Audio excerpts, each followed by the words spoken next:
साथियों नमस्कार, मैं उपेन यादव। दोस्तों, इस लाइव प्रोग्राम में आपका स्वागत है। साथियों, आज मुझे लाइव क्यों आना पड़ा, मैंने ट्वीट के माध्यम से आप सबको बता दिया था। साथियों, जो आज रेडियोग्राफर भर्ती का परिणाम जारी हुआ है, उसको लेकर कई लोगों को इतने कॉल, इतने मैसेज आए और कई ऐसे मैसेज थे मुझे डायरेक्ट कह रहा है, फोटो भेज रहे कि हम सुसाइड कर लेंगे। दोस्तों, इसका नाम प्रयोगशाला सहायक भर्ती 2018, जिसमें 2 लोग इस दुनिया में नहीं रहे, पीपी किट पहन के जो सैंपल लेने के काम कर रहे थे 1534, उनमें भी राजेंद्र नाम के लड़का है, वो भी फोन करके कह रहा है कि मैं सुसाइड कर लूंगा। अब ये क्या चीज है। उसके बाद मैं राजेंद्र के साथ जयपुर आया। आज मैं जयपुर आया हूँ कोरोना में, क्योंकि पहले मैं बीच में बीमार हो गया था और मैं थोड़ा सा कोरोना से इसलिए दूर। कई लोग सोचते हैं कि पिछली बार भी मैं कोरोना में, जैसे कमरा किराया माफी अभियान में, कई अभियानों में लगा हुआ था, लेकिन मुझे डॉक्टर की सलाह भी थी, क्योंकि दोस्तों मैंने 7 से 8 बार जीवन में आमरण अनशन किया है और मेरा शरीर डैमेज है। यदि कोरोना के चपेटे में आ गया, लंबा चला गया तो स्लेट जाऊंगा। हालांकि मैं मरने से डरता नहीं हूँ, क्योंकि मेरा हर पल हर दम मेरे बेरोजगार के लिए न्यौछावर है। जब इन लोगों की पीड़ा देखी तो मैंने कहा, चल भाई उठ, मैं तेरे साथ चलता हूँ। मैं जयपुर आज पहुंचा हूँ। सुबह राज्य मंत्री जो राजेंद्र यादव जी से मुलाकात की, वो कमेटी के सदस्य थे। सुभाष गर्ग साहब मिले नहीं, क्योंकि अभी उनकी कोरोना रिपोर्ट पॉजिटिव है, नेगेटिव आई नहीं। और करीब 1 घंटे हम चिकित्सा मंत्री घर के बाहर खड़े थे, बोले मीटिंग है वीसी में, वो मिले नहीं। हालांकि हमारे सामने मंत्री राजेंद्र यादव जी ने चिकित्सा राज्य मंत्री जी से बात की थी, तो उन्होंने कहा कि मैं भी मिल नहीं रहा, मैं भी पॉजिटिव हूँ। और जो प्रयोगशाला साई का जो राजेंद्र मेरे साथ था, उनके सामने उन्होंने ये कहा कि बोले मेरे पास फाइल आई थी, मैंने अप्रूवल देके भेज दी है, और वो चिकित्सा मंत्री जी के वहाँ फाइल भी है। और फिर चिकित्सा मंत्री जी के वहाँ गए तो उनके पीए रोहित कुमार जी जो है, उनसे मिले, मुलाकात की। रोहित कुमार जी ने कहा कि आप महेंद्र जी से मिलिए स्वास्थ्य भवन में जाकर, और वो आपको पूरी चीज़ें बता पाएंगे। उसके बाद महेंद्र जी से हम मिलने वहाँ गए और वहाँ से पता चला कि मामला प्रोसेस में है। तो साथियों, राजेंद्र यादव जी ने भी कहा कि मैं रघु शर्मा जी से बात कर लूँगा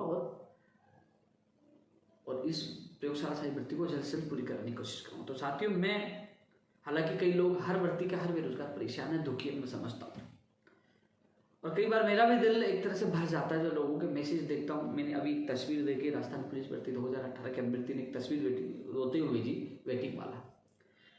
अभी कई लोगों के अलग अलग मैसेज आते हैं, सुसाइड का मैसेज, की धमकी, कब किसकी, क्योंकि उनकी मजबूरी है, वो अवसाद में परेशान है, दुखी है।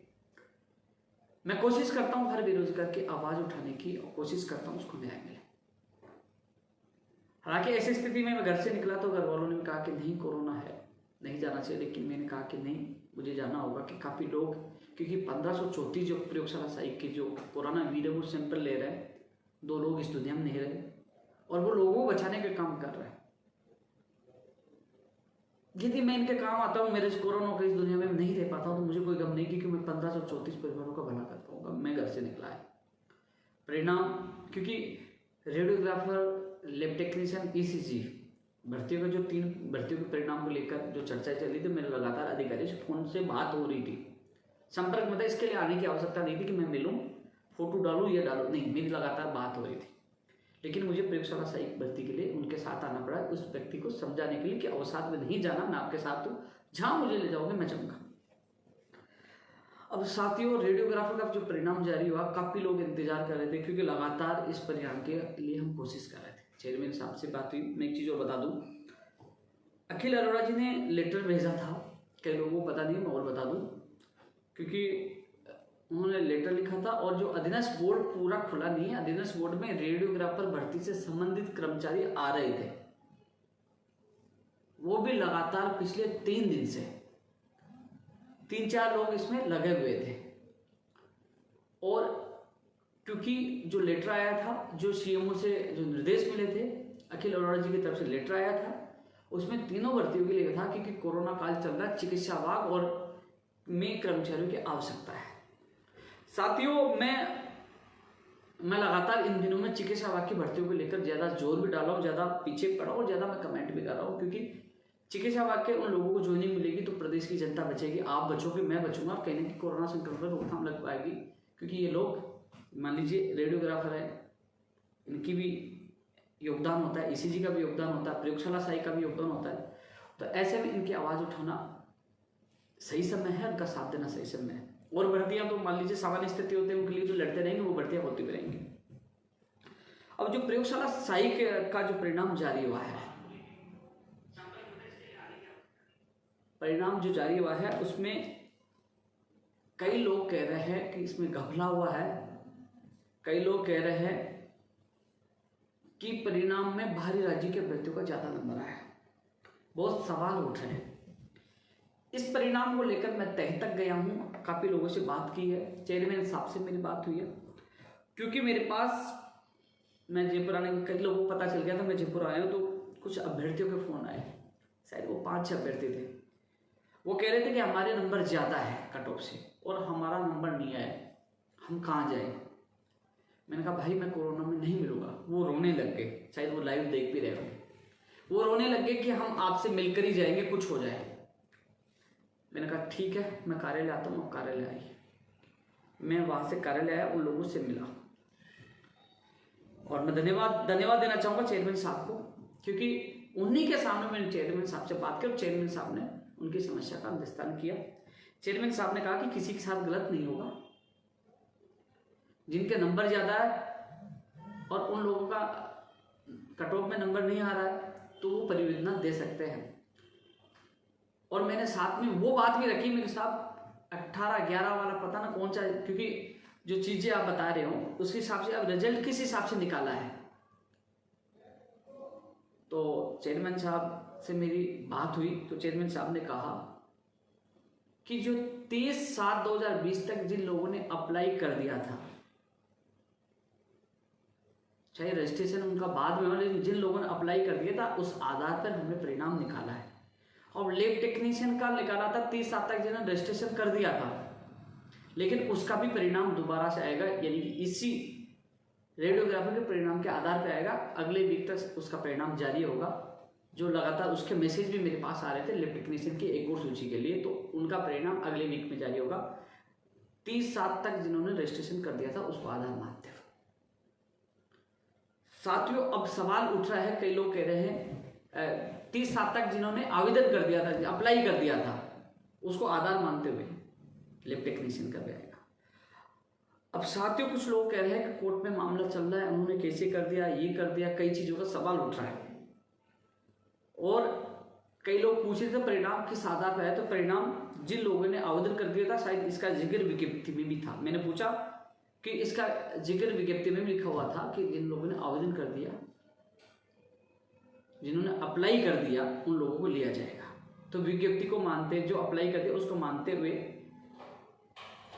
इनको लिया गया है। लेकिन साथियों, एक चीज और मैं बता दूं, अभी इनकी ज्वाइनिंग 25 तारीख के बाद होगी, क्योंकि 25 तारीख की सुनवाई बड़ी महत्वपूर्ण होगी। 25 तारीख को न्यायालय क्या मानता है, 30/7 तक अप्लाई करने वालों को लागू करता है, या वो 30/7 तक जिनका रजिस्ट्रेशन हो गया उनको लागू करता है। अब ये न्यायालय पर ही डिपेंड है। यदि न्यायालय इसमें चेंज करता है, न्यायालय कहता है कि रजिस्ट्रेशन तक ही है, तो भैया परिणाम दोबारा रिवाइज होगा, और न्यायालय कहता है कि नहीं, तो ये स्थिति है, वो स्थिति रहेगी। अब ये सब निर्णय, अब जो गेन है, अब न्यायालय के पाले में गया, अभी न्यायालय ही इस पे निर्णय करेगा फाइनल। ना आप कर सकते हो, ना मैं कर सकता हूँ, लेकिन जिनके अभ्यर्थी जो याचिका लगाए उनके एडवोकेट उसमें जरूर पैरवी करेंगे। और वहां कौन मजबूती से पैरवी कर पाता है, किसका एडवोकेट में दम होगा। अब ये 25 तारीख को, क्योंकि लगातार एक चीज बता दूं, लगातार तारीख पे तारीख मिले, लोगों को विश्वास टूट गया कब फैसला होगा। लेकिन साथियों, न्यायालय के ऊपर न मैं हूं न कोई भी है, माननीय मुख्यमंत्री जी भी नहीं है न्यायालय के ऊपर, क्योंकि आपको पता है जब ये मामला चला तो वो भी न्यायालय में गए थे, एमएलए का जो मामला चला। हाँ, ये जरूर है कि राज्य सरकार प्रार्थना पत्र लगा सकती है सुनवाई के लिए, जो हमारे निवेदन पे लगाया 18, 20, 21, अब 25 तारीख को जो आपकी सुनवाई है मंगलवार को, तो दोस्तों मुझे यह है कि यदि ये मामला लंबा माननीय न्यायाधीश साहब को फैसला नहीं करना होता तो जुलाई तक, क्योंकि अभी तक जो सुनवाई हो रही है सीधा जुलाई में डेट आ रही है सीधी, क्योंकि अभी थोड़े दिन बाद न्यायालय की छुट्टियां जाएंगी। जल्दी 12 तारीख से यही स्पष्ट हो रहा है कि सरकार ने भी कहा कि कोरोना को देखते हुए, जो कोरोना संक्रमण फैल रहा है, कि हमें आवश्यकता है, तो उन्होंने प्रार्थना पत्र लगाया था, आवश्यकता उसको देखते हुए न्यायालय ने इसको अर्जेंट केस में रखा है। ऐसे में मान लीजिए 25 को सुनवाई पूरी नहीं होती, 26 को हो जाएगी, लगातार कंटिन्यू भी हो सकते, लेकिन मुझे लगता है कि 25, 26 या 25 तारीख को इसका फाइनल हो सकता है, संभावना पूरी है। 25 तारीख को ही तय होगा कि किसकी योग्यता क्या होगी। रजिस्ट्रेशन जिनका 30 साल तक हो चुका है वो अलाउ होंगे, या 30 साल तक जिन लोगों ने अप्लाई कर दिया रजिस्ट्रेशन बाद में कभी वो होंगे, वो इस पर न्यायालय करेगा साथियों। मुझे पता जिन लोगों का चयन किया, बड़ी मेहनत किया, बड़े उन्हें माँ बाप को, क्योंकि माँ बाप की भी बड़ी आशाएं होती है कि मेरा बेटा और बेटी लगेगी, कई लोग दुखी परेशान। मैं आपका दर्द समझता हूँ, लेकिन उनसे मैं नहीं कहना चाहूँगा जिस प्रकार आपके मैसेज मुझे मिले कि मैं एक नहीं, मुझे 5-6 मैसेज मिले, इसके बाद मैंने सोचा मैं लाइव आऊँ आपको समझाऊँ। जिंदगी बड़ी अनमोल है, एक आत्महत्या करने से समस्या का हल नहीं होता है, मजबूत बनी, आगे बढ़िए। जहां मेरी आवश्यकता है मैं आपके साथ रहूंगा। लेकिन दोस्तों ये जो मामला है न्यायालय में पहले भी था, अब डिवीजन एकल पीठ से डिवीजन बेंच में गया। अब डिवीजन बेंच का निर्णय होगा, फाइनल होगा। 25 तारीख का ज्यादा समय नहीं है, 25 को पता लग जाएगा, लेकिन अब 25 को न्यायालय निर्णय देगा। यदि चेंज हो जाता तो रिवाइज होगा रिजल्ट, अब 25 के ऊपर निर्भर है। लेकिन हाल फिलहाल मैंने खुद ने बात की, विज्ञप्ति में जो लिखा हो उसको मानते हुए इन्होंने जिन्होंने 30 साल तक अप्लाई कर दिया है उनको लिया गया है, और उसी को आधार मानकर लैब टेक्नीशियन का भी परिणाम, उसकी सूची एक और आ रही है, और वो अगले वीक तक उसकी जारी हो जाएगी लैब टेक्नीशियन की, और उसके बाद ईसीजी की भी जारी होगी। दोस्तों तीनों भर्तियों के लिए बोर्ड खुला है। कई लोग कह रहे थे कि बोर्ड खुला नहीं, बेवकूफ बना ले, वीडियो बना ले। आपके सामने चीज बताओ, आप बताओ, कर्मचारी बोर्ड खुला तभी तो कर्मचारी आए। गोपनीय चीज कोई गार्ड हो और ये आपको चपरासी नहीं बताएगा कि अंदर क्या चल रहा, वो गोपनीय चीज होती है। लेकिन बोर्ड खुला तभी तो 3-4 कर्मचारी आए, और 3 दिन से लगातार परिणाम तैयार करके जारी किया। परिणाम अधीनस्थ बोर्ड ही तैयार करता है। तो साथियों मैं आपका दर्द समझता हूं, प्लीज ऐसा कोई कदम ना उठाए और ऐसा सोचे भी नहीं। अपनी इच्छा शक्ति और अपने पे विश्वास है, 1 नहीं 10 बार हम मंजिल पाएंगे, लड़ेंगे और जीतेंगे। विश्वास रखें अपने भाग्य में। पता नहीं आज आपका दिन बुरा है, कल अच्छा हो जाए, पता नहीं कौन सा फैसला कर दिया, आपके हित में कर दे। न्यायालय पे विश्वास करें, जो होगा न्यायालय अच्छा करेगा। मैं तो एक पक्ष बोल भी नहीं सकता कि ये हो जाए वो हो जाए, क्योंकि मुझे तो पता है मैं एक पक्ष लूंगा तो दूसरा गाली देगा, एक लोग ही बुरा मुझे बना देंगे। अरे ऐसे मेरे हाथ में भी नहीं है, ये न्यायालय के हाथ में है, न्यायालय ही इसका फाइनल करेगा। ये तो रेडियोग्राफर की भर्ती का मामला था, लैब टेक्नीशियन मैंने बता दिया, ईसीजी का बता दिया, प्रयोगशाला सहायक का भी मैंने बता दिया। साथियों नर्सिंग भर्ती 2013 की जो बहनें उनके मैसेज मिल रहे हैं, मैं एक चीज और बता दूं, कई लोग इसको माइनस पॉइंट बढ़ा के कहते हैं कि उपेंद्र यादव ने नर्सिंग भर्ती 2013 क्यों नहीं करवाई। साथियों इन बहनों का दर्द मैं आज भी जानता हूँ। इनकी जब मुझे आज भी यदि मुझे कोई ये कहना कि इनकी नियुक्ति दे रहे हैं, आपकी जान दे दो, मैं देने के लिए तैयार हूँ। ये कहते हिंदुस्तान छोड़ दो, मैं छोड़ के चला जाऊंगा। साथियों इनके लिए लड़ा झगड़ा सब कुछ, जहां तक हुआ इनसे पैसा नहीं लिया, इनको कहा कि इनका खर्चा चाहिए तो मैं दूंगा, और जब जब आवश्यकता पड़ी मेरी जेब से खर्चा किया, इनसे एक पैसा नहीं लिया, ये जानते थे। ये न्यायालय में जाने की बात आई क्योंकि मंत्री जी से उनके बात हुई थी, बोले न्यायालय में जाना पड़ेगा। इनके साथियों को बताया क्योंकि एकल पीठ में ये हारे हुए, डिवीजन बेंच में जाना ही पड़ेगा।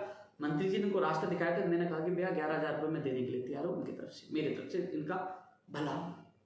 साथियों कोई चीज कानूनी पेचीदगी नहीं है तो मैं लड़ झगड़ के इनको आज तक जो नहीं दिला। लेकिन मुझे भी जब मेरी वार्ता हुई, जब मैं गया तो मुझे पता चला कि वहां नोट शीट में क्या लिखा हुआ था, और ये हाईकोर्ट से हारे हुए थे।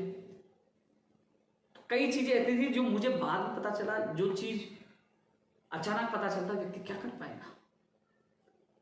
नहीं तो सीना ठोक के भर्ती करवा देता। मेरी मजबूरी यह है कि एक तो न्यायालय में हारे, एक जो नोट शीट है, नोट शीट में पद इनके नहीं है, मार्च के थे जो वापस लौटा दिए। ये कोर्ट में भी सरकार जीती है इस चीज़ को लेकर, लेकिन फिर भी मैंने कहा कि ये इन लड़कियों को तो पता भी नहीं था, इनके 4-5 लोगों को पता था, जीएनएम वालों को, उन्होंने इनको बताया भी नहीं। लेकिन मैंने कहा कि ये कहाँ जाएंगी, आज ये परेशान है, दुखी है, इनका रास्ता निकालो। मैंने अभी सुभाष गर्ग जी से बात की थी, मैंने कहा साहब प्लीज़ 25,000 आप ले रहे हो, उनको निकालो, उनको स्थायी कर देना, कम से कम उनको लीजिए। उन्होंने कहा कि मैं आपकी अरोड़ा जी से बात करूँगा। मैंने बात रखी थी। जो मैं लाइव करता हूँ, जो मैं बोल रहा हूँ, वो वीडियो आप हमेशा सेव रहता है, उसको आप किसी जिनकी मैं चर्चा करूँ वो सुना के पता कर सकते हो। मैं झूठ नहीं बोलता, जो बोलता हूँ सच बोलता हूँ, क्योंकि आजकल ये जो टेक्निक है ना, ये चीज़ें कई लोग लंबी लंबी नेता फेंक देते, लेकिन आजकल युवा जागरूक को सेव कर लेता, दिखा देता कि सब क्या है, सच कभी छुपता नहीं। मैंने उस समय बात रखी थी, आज भी मैं उनसे चिकित्सा मंत्री जी से मिलने की कोशिश की, और गर्ग साहब पॉजिटिव नेगेटिव नहीं, तो उनसे मुलाकात नहीं हो पाई, इसलिए उनकी बात, आपकी बात नहीं हो पाई। जितनी कोशिश होगी मैं करूंगा, आप लोगों के लिए जितनी मदद होगी मैं आपकी मदद करूंगा, लेकिन जो कानूनी पेचीदगियां है उसमें जब न्यायालय से जो चीज़ हो सके वो मैं बदल नहीं सकता, वो न्यायालय से चेंज होगी। जितनी मदद होगी मैं करूंगा आपके साथ ही। विजयपाल से मेरी बात लगातार हुई थी, कमला उनसे मेरी बात हो रही, मैंने हर चीज़ उनके सामने रखी है। लोग कुछ भी कहे, उनको सारी चीज़ वो संतुष्ट है मेरे से। उन्होंने कहा कि आपको जहाँ बुलाया मैं गया और आगे भी जाऊँगा। ये 2013 की ये बात है। साथियों, रीड 2016 SLP के मैसेज आते हैं, भैया कार्य विभाग बंद पड़ा है। संबंधित अधिकारी से मेरी बात हुई कार्य विभाग से, हालांकि कार्य विभाग से क्या हुआ और अगला क्या कदम हो मुझे पता, अभी नहीं बताऊंगा, लेकिन कार्य विभाग के जनरल सेक्रेटरी साहब से बात हुई, उनको ऑक्सीजन में लगा रखा है, कार्य विभाग बंद पड़ा है। तो ऐसे में रीड 2016 SLP जैसे सचिवालय खुलेगा तो मैं खुद प्राथमिकता के साथ आपकी इस मांग को मैं उठाऊंगा और SLP वापस कराने की पूरी कोशिश करूंगा। माननीय मुख्यमंत्री जी पॉजिटिव थे और उसका परिणाम आपको मिलेगा, मैं पूरी कोशिश करूंगा। इसलिए साइंस मैथ वाले, जब ये अंग्रेजी की SLP ऑप्शन, साइंस मैथ को भी राहत मिलेगी, मुझे सब ध्यान है। अब साथियों एक चीज और कह रहा था मैं, BSTC फर्स्ट ईयर और सेकेंड ईयर, फर्स्ट ईयर में परिणाम में टाइम लगेगा, सेकेंड ईयर में मैं आपको बता दूं परिणाम। जब मेरी निदेशक महोदय जी से मेरी 4 बार बात हुई है, कभी आप जाओ तो जाके पूछना निदेशक महोदय जी के साथ BSTC परिणाम में पेइंग एवरेज से बात हुई थी।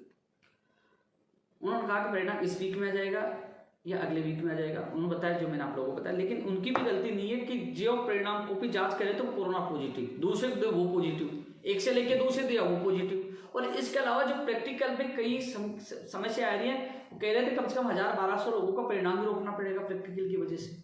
तो कई समस्या उन्होंने बताई थी, लेकिन मेरी कल उनसे वापस बात हुई थी और उन्होंने मुझे कहा है कि अब शायद अब शनिवार और संडे है, मेरे को लगता है कि उन्होंने कहा कि अब लास्ट स्टेज पे है और जल्द बोले कि अब मैं आपको नहीं कहूँगा, मैं उस दिन आएगा उस दिन ही बता दूंगा। तो दोस्तों जो आपको परिणाम आएगा मैं ट्वीट कर दूंगा और शायद सोमवार मंगलवार तक आ जाए, क्योंकि पहले उन्होंने मुझे कहा था, जो मैंने आपको बताया, मैं कभी झूठ नहीं बोलता, लेकिन कोरोना है, वो भी क्या झूठ बोलेंगे, कोरोना है, कोरोना में कर्मचारियों की जो लगातार पॉजिटिव आ रहे, जो पॉजिटिव है उसे कॉपी लेके दूसरे दिए वो पॉजिटिव आ गया। तो इस समय स्थितियां सबकी बिगड़ रही है, इसलिए आप ये ना सोचे कि नहीं हमारा परिणाम कब आएगा। हालांकि फर्स्ट ईयर में टाइम लगेगा, सेकेंड ईयर में देरी का कारण यही था कि जो संबंधित जो कॉपी जांच के वो कोरोना पॉजिटिव थे, काफी लोग आ गए थे, इस वजह से देरी हुआ। और जो प्रायोगिक जो आपका जो है प्रैक्टिकल, उसमें भी थोड़ी सी जो समस्या है वो भी मैंने आपको बताया, इस वजह से लेट हुआ, नहीं तो लेट नहीं होता। तो आप संयम रखो, आपका परिणाम अगले वीक में आ जाएगा, मैं बता दूंगा आपको टिप करके। मैंने आपकी बात 4 बार रख दी है। सेकेंड ग्रेड 2016-18 के लिए मैं कोशिश, 18 के जैसे RPSC खुलेगी तुरंत उसके बाद वो सूची जारी हो जाएगी, उसके बाद मैं बीकानेर से भी आपकी प्रक्रिया शुरू करवा दूंगा। 2016 की बात रखूंगा सेकंड ग्रेड की। इसके अलावा जो पद बढ़ाने की मांग कर रहे हैं 18 स्कूल व्याख्याता में, वो भी जब खुलेगा कार्य भी किया जो भी सचिवालय, तो बात रखवाएं, अभी तो कोई औचित्य नहीं है। साथियों एक चीज और बता रहा था मैं, जो रीड 2018 के जो चयनित अभ्यर्थी है मामले रिसफल और वेटिंग को लेकर न्यायालय में, उसका निर्णय तो न्यायालय को करना है। अब भी इसमें दो पक्ष में नहीं, लेकिन न्यायालय जल्द से जल्द सुनवाई करे, जल्द से जल्द फैसला करे। कई लोगों के मैसेज आ रहे हैं और वास्तव में बहुत परेशान भी है, दुखी भी हैं और कह रहे हैं कि जल्द से जल्द सुनवाई। मैंने बात रखी थी, आज बायोलॉजी स्कूल व्याख्याता भर्ती 2018 की सुनवाई थी। नंबर आने से पहले, जैसे नंबर 2 नंबर है 3 पे है, तो 3 को छोड़ के 4 को ले लिया, जैसा जो अर्जेंट मामले थे उनको नहीं लिया। ऐसे में क्या है कि इन दोनों अर्जेंट सुनवाई हो पा रही है। अब रेडियोग्राफर SI भर्ती 2016, ये पुलिस की भी आवश्यकता है, चिकित्सा विभाग की भर्ती की आवश्यकता है, ये अर्जेंट में हुई, आपके अर्जेंट नहीं, स्कूल बंद है। फिर भी कोशिश की है बात रखी है कि एक बार वो कोशिश करें अर्जेंट सुनवाई, तो कोशिश अभी भी जारी है।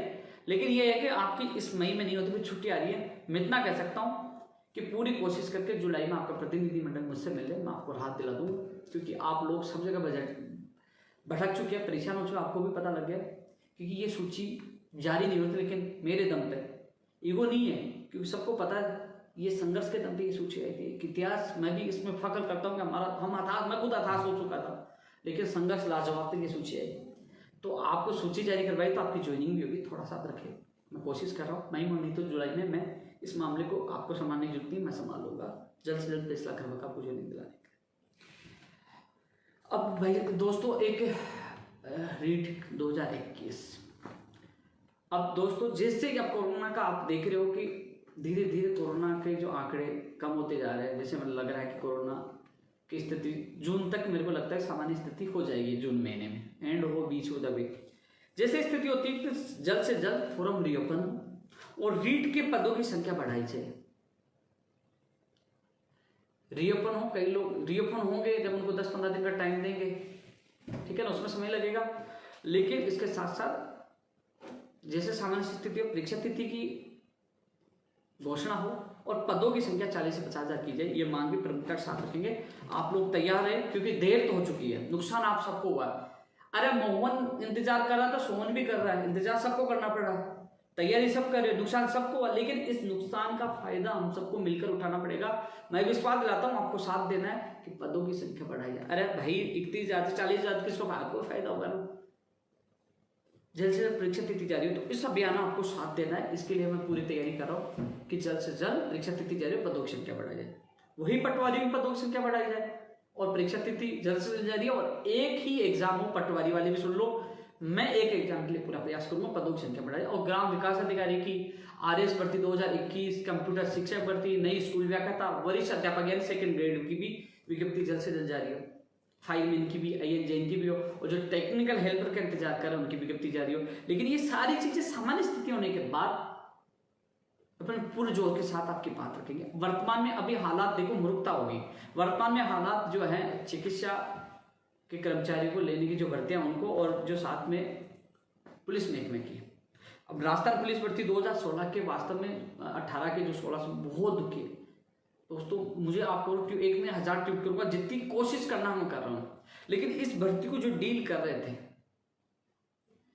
उनके घर में ट्रेस, उनका भाई, पहले भाभी जी एक्सपायर हुई, अब उनका बड़ा जो उनके भाई के साथ उनके भाभी जी एक्सपायर और भाई भी एक्सपायर हो गए।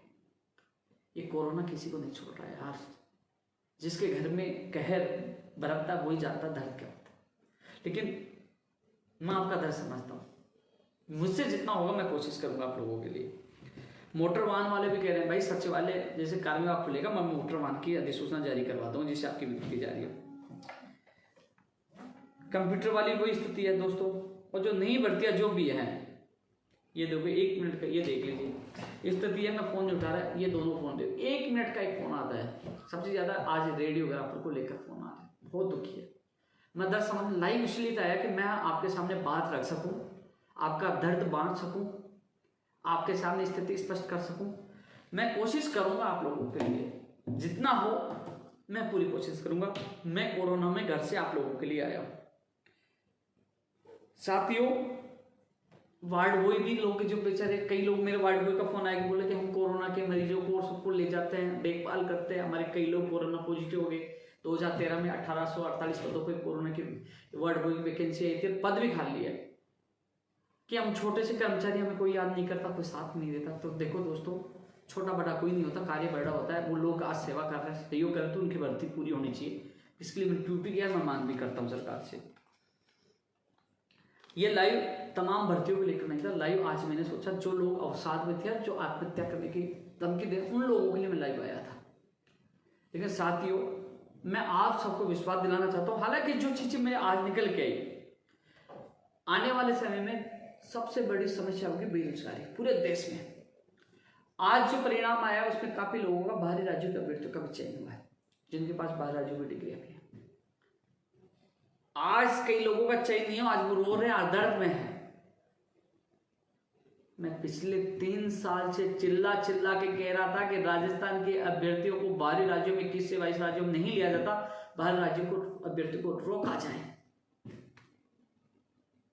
अरे तुम 10,000, 20,000, 50,000, लाख आदमी सड़क पे आ जाते, क्या ये कानून नहीं बन जाता? क्या आप लोगों को राहत नहीं मिलती अन्य राज्यों में?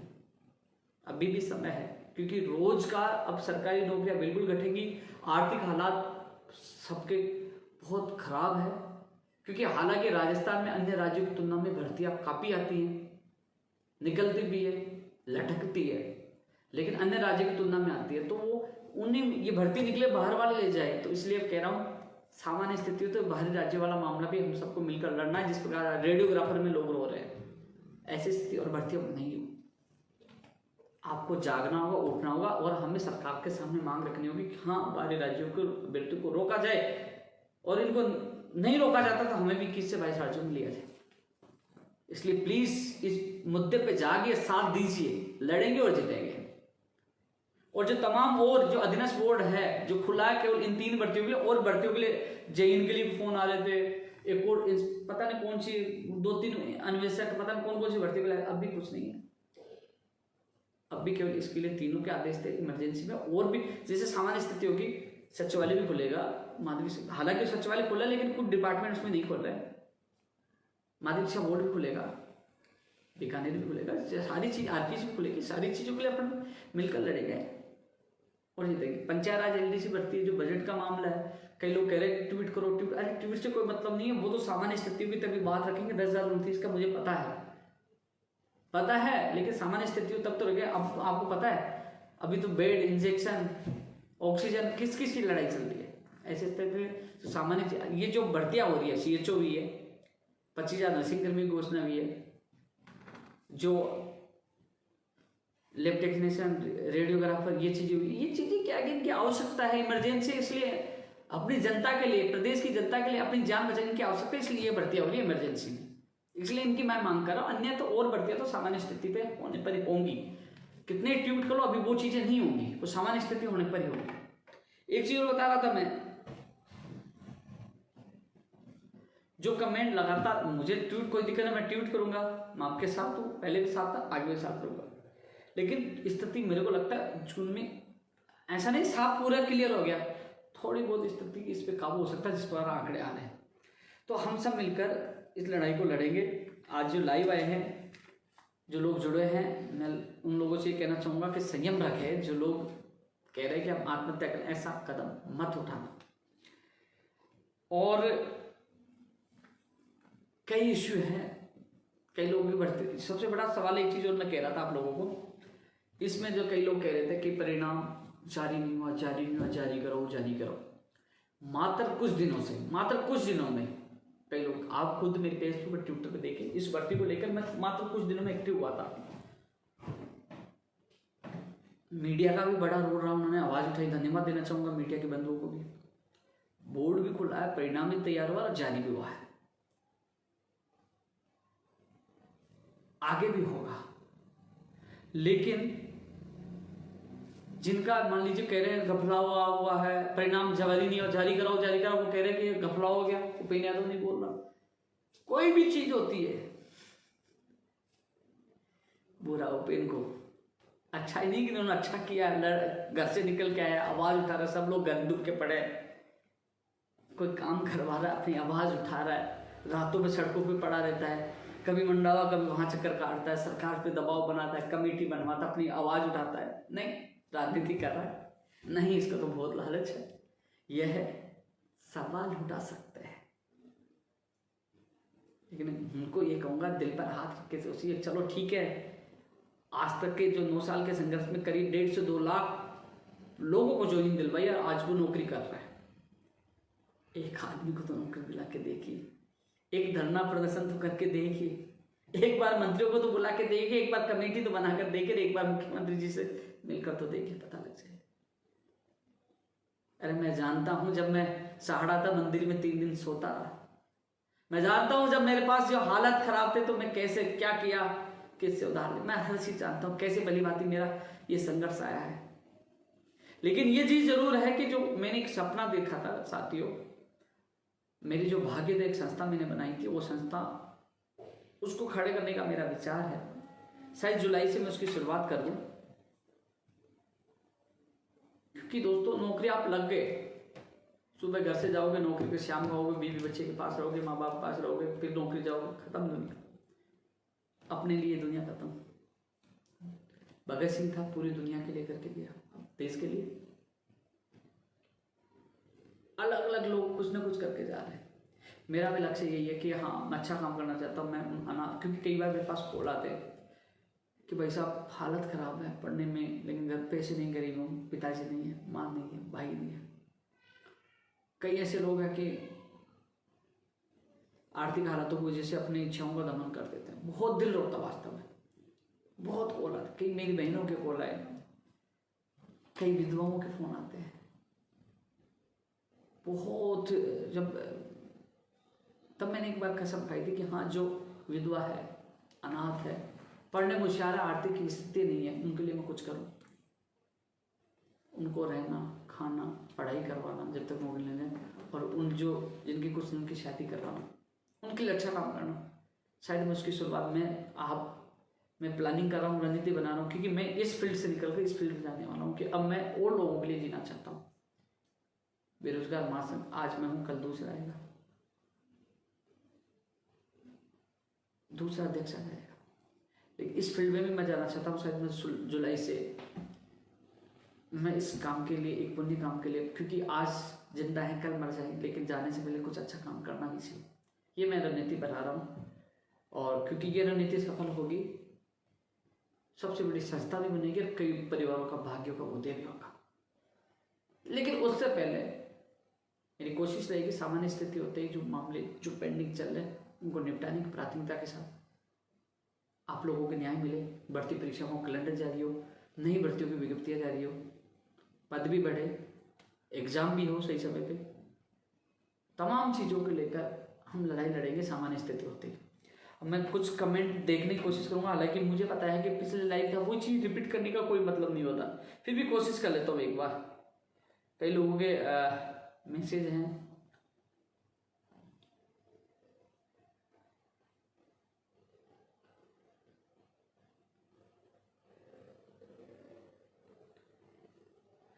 आज मैं YouTube पे लाइव नहीं हूँ, फेसबुक पे हूँ ओनली लाइव, और बताया भी नहीं था, अचानक मैं लाइव आया हूँ के बीच में।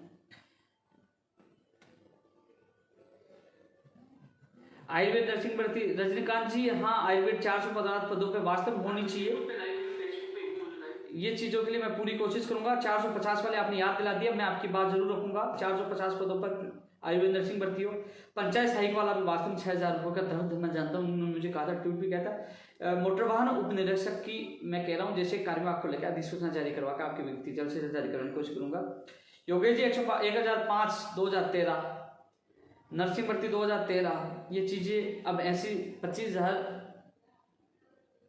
नर्सिंग कर्मियों को ले रहे, तो क्या ये 1005 1000 ये होंगी 2013, 3000 लोगों को ले ले, तो बहुत अच्छा निर्णय सरकार का होता। मैं माननीय मुख्यमंत्री जी ने हाथ जोड़ के निवेदन करता हूँ, प्लीज इनको लेकर इनको न्याय प्रदान करें। नेत्र सहायक की भर्ती पे बोले भाई, नेत्र सहायक भर्ती के लिए भैया अभी फिलहाल तो जो कोरोना में जो सहायक है उन वो भर्तियां हो रही हैं। एसआई भर्ती 2016 की सुनवाई 25 तारीख को है, और 511 पदों के लेकर चयनित अभ्यर्थी है, और मेरे हिसाब से 100%, मेरा दिल भी कह रहा, मुझे लगता है कि 25 तारीख को भर्ती प्रक्रिया पे रोक हट जाएगी, निस्तारण हो जाएगा।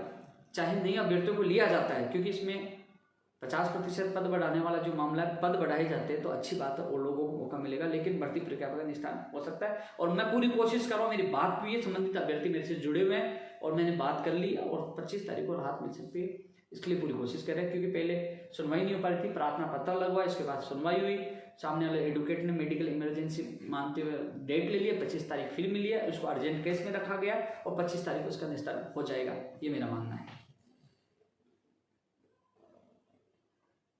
अशोक जी प्रयोगशाला सही के लिए पूरी कोशिश करा, आपका राजेंद्र मेरे साथ था। संजय जी भैया मैं कह रहा हूं, प्रशांत जी टीएसपी विस्तार का क्या हुआ भैया? मैंने आपके एक दो अभ्यर्थी मिले, जैसे सामान्य स्थिति होगी आपके प्रतिनिधि मंडल को मैं साथ ले जाके मिलवा के लाऊंगा। जब कमेटी की मीटिंग होगी तो आपको जरूर आपका मामला वाजिब है। टीएसपी में जो टीएसपी विस्तार का जो 2-3 भर्तियों का मामला, वास्तव में मैं चाहता हूं आप लोग साथ आए, मैं आपको बुला लूंगा और आपके साथ में जाऊंगा, आपके प्रतिनिधि मंडल को ले जाऊंगा और आपकी बात रखूंगा। फार्मासिस्ट वाली बात रखे, फायरमैन वाली देखो स्थिति सामान्य होगी तभी आप आएंगे।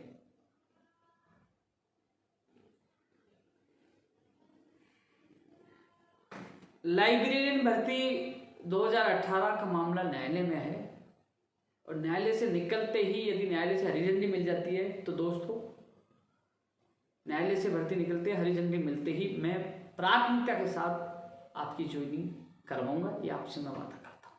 लेकिन एक बार न्यायालय में है उसमें मैं कोई कमिटमेंट नहीं कर सकता हूँ, न्यायालय से निर्णय होना जरूरी है। और हाल फिलहाल में क्योंकि आज फर्स्ट ग्रेड की बायोलॉजी का नंबर आ गया था, बायोलॉजी विषय का, उसको ही नहीं सुनवाई हुई। इस समय जो कोरोना काल में जो जिसका उपयोग हो सके, जिसे जो भर्तियां हैं उन्हीं की अर्जेंट में सुनवाई हो पा रही है, तो इसलिए जब आपका निस्तारण हो जाएगा तो मैं आपका पूरा साथ दूंगा। जयंतीलाल जी 18 के लिए मैं बोल चुका हूं, धन्यवाद दिनेश जी। अरुण जी बिल्कुल, अरे यार आपने तो मेरी कोरोना की जांच की थी भाई, आप तो बहुत अच्छे व्यक्ति है, मैं आपको वैसे लाइक भी करता हूँ, अच्छे व्यक्ति, आपका व्यवहार बहुत अच्छा है। उसको राजेंद्र को समझाना, सुसाइड की धमकी दे रहा था, उसको समझाना, आपका दोस्त है वो। राजस्थान में एक भर्ती के लिए कोर्ट बनना चाहिए, बिल्कुल। भर्तियों की समस्याओं के लिए एक अलग से न्यायालय होना चाहिए जो भर्तियों की समस्याओं का सुने, जिससे बार बार तारीख नहीं मिले उसका हो। डीआर में स्कूल लेक्चर जब सचिवालय खुलेगा तभी एक बार फिर कोशिश करेंगे, अब तो किसको कहे। हालांकि शिक्षा मंत्री जी को सोशल मीडिया से, ट्विटर के माध्यम से आप भी याद दिला रहा हूँ, मैं भी याद दिला रहा हूँ, जो 71 में उन्होंने घोषणा की थी वो वादा पूरा करें, मैं भी याद दिला रहा हूँ। हाँ मंत्री जी, आपने वादा किया है तो पूरा करना चाहिए, आपने बोला है पब्लिक के बीच में तो वो वादा पूरा करके ये पद बढ़ाने चाहिए स्कूल व्याख्याता भर्ती की, आपको जरूर छोड़ना चाहिए, मैं भी आपसे मांग करता हूँ।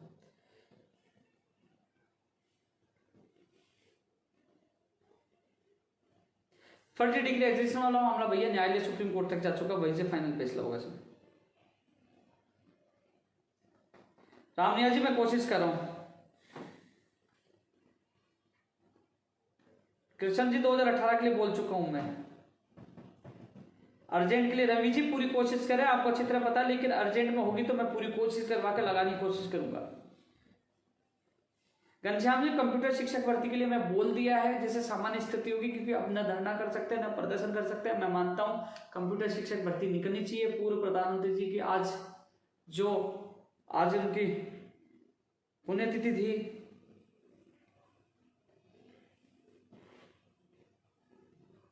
तो उसके क्योंकि उनका सपना था, लेकिन फिर भी सपना आजाद हो रहा। तो माननीय मुख्यमंत्री जी से जब मेरी मुलाकात होगी या सामान्य स्थिति उनके अधिकारियों तक बात पूछूंगा, कंप्यूटर शिक्षक भर्ती आनी चाहिए। लगातार आपका साथ दिया, 0 से लेकर आज तक जब कैडर नहीं बना तब भी मैं आपके साथ था, और भर्ती विज्ञप्ति जारी होगी तब तक आपके साथ रहूंगा।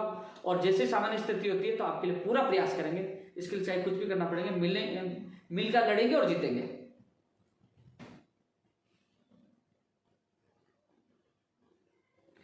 बीएसटीसी लिए मैं बोल चुका हूं। विशेष शिक्षक के रीट में आएगा भैया, बोल चुके वो, आप लोग मिल चुके, बोल चुके। हरिओम जी राजस्थान मांगे त्याग पत्र पदों की वेटिंग, ये मामला जब सामान्य स्थिति होगी तब मैं आपके प्रतिनिधि मंडल को मिला सकता हूं, आपकी बात रखूंगा। ग्राम सेवक, ग्राम विकास अधिकारी सामान्य स्थिति होगी तब आएगी, ईडब्ल्यूएस की वजह से अटक गई थी, अब आ जाएगी। ये पदों की संख्या बढ़ाने की बात मांग करें हम ग्राम विकास अधिकारी में। सुनील गोदारा जी धन्यवाद। बोलने दो, गलत बोलने, क्योंकि मैं मेरा कर्म कर रहा हूँ, मेरा काम अच्छा करना है। लोग बुरा बोले मुझे कोई फर्क नहीं पड़ता, क्योंकि आप जैसे लोग मान सम्मान करने वाले हैं, आप जैसे लोग प्यार देने वाले हैं। 2 लोगों से फर्क नहीं पड़ता, जब लाखों लोग प्यार देते हैं, मेरे लिए वो प्यार मेरी ताकत है, मेरा विश्वास है।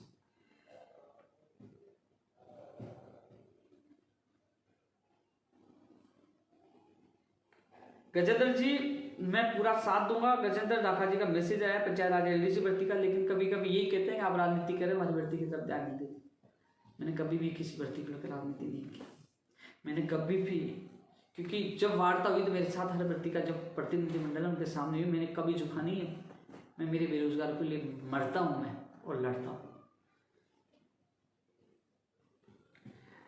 रीट कब होगी ये सामान्य स्थिति होने के बाद ही बता पाएंगे, लेकिन रीट थोड़ी, अब मुझे नहीं लगता कि जुलाई में भी हो पाएगी, उसके बाद ही हो पाएगी, लेकिन जून में जैसे स्थिति होगी तारीख जल्द से जल्द घोषित करवा देंगे, जल्द से जल्द करवाने की कोशिश करेंगे।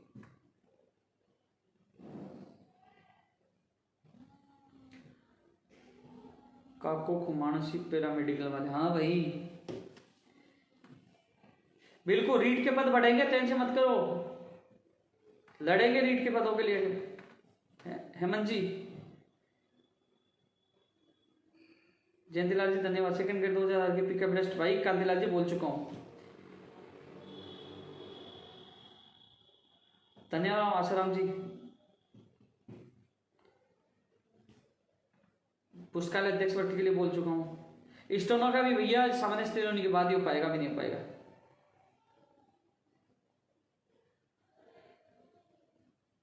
सुनील जी धन्यवाद भाई। मेघवंशी जी,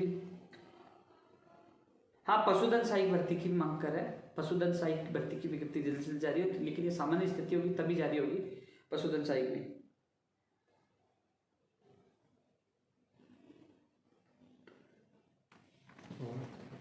चलो काफी लंबा लाइव हो गया, लेकिन सभी से ये कहना चाहूंगा, सामान्य स्थिति होगी, हम लड़ेंगे, पदों की संख्या बढ़े, पुरानी भर्ती पूरी हो, नई भर्ती है, मिलकर लड़ेंगे और जीतेंगे। आप सब लोग मेरे जो साथ जुड़े रहते हो, तब मान सम्मान देते हो, प्यार देते हो, मैं इसका आभारी रहूंगा। और इतना जरूर कह सकता हूं,